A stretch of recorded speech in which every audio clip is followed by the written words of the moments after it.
YSR Congress party నేత మాజీ మంత్రి పేర్ని నాని ఈరోజు తీవ్రంగా స్పందించడం జరిగింది. ఆయన తాడేపల్లిలోని పార్టీ కేంద్ర కార్యాలయంలో మీడియాతో మాట్లాడుతూ చంద్రబాబు, లోకేష్ అలాగే పవన్ కళ్యాణ్, పురంధేశ్వరి, హోమ్ మినిస్టర్ వంగలపూడి అనిత వీళ్ళకి డబ్బున్న వాళ్ళు తప్ప డబ్బు లేని వాళ్ళు కనిపించరా అని చెప్పి ఆయన ప్రశ్నించడం జరిగింది. ఒక పక్క పిఠాపురంలో పవన్ కళ్యాణ్ సొంత నియోజకవర్గంలో దళితులపై జరుగుతున్నటువంటి వివక్ష పవన్ కళ్యాణ్కి కనిపించలేదా అని చెప్పి ఆయన ప్రశ్నించారు.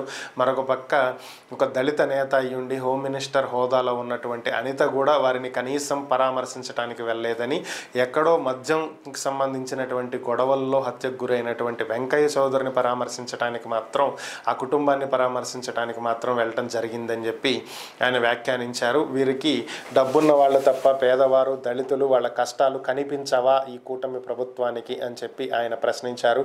గతంలో వీళ్ళంతా జగన్ ఎన్నో లక్షల కోట్లు అప్పులు చేసేసి రాష్ట్రాన్ని నాశనం చేస్తున్నారని చెప్పి ఊదరగొట్టారని, ఇప్పుడు చంద్రబాబు నేరుగా కార్పొరేషన్ల దగ్గర నుంచి దాదాపుగా 1,47,000 కోట్ల రూపాయలు తీసుకురావటం జరిగిందని, మరి వీటిని దేనికి ఖర్చు పెడుతున్నారో చెప్పాలని, జగన్ తీసుకొచ్చినటువంటి డబ్బులు అభివృద్ధి కార్యక్రమాలకి ఖర్చు చేసింది నేరుగా కనిపిస్తుందని, పోర్ట్లు, మెడికల్ కాలేజీలు, సచివాలయాలు ఇలాంటివి ఎన్నో నిర్మించారని, మరి మీరు తీసుకొచ్చిన డబ్బుతో ఏం చేస్తున్నారు అంటూ ఆయన ప్రశ్నించడం జరిగింది.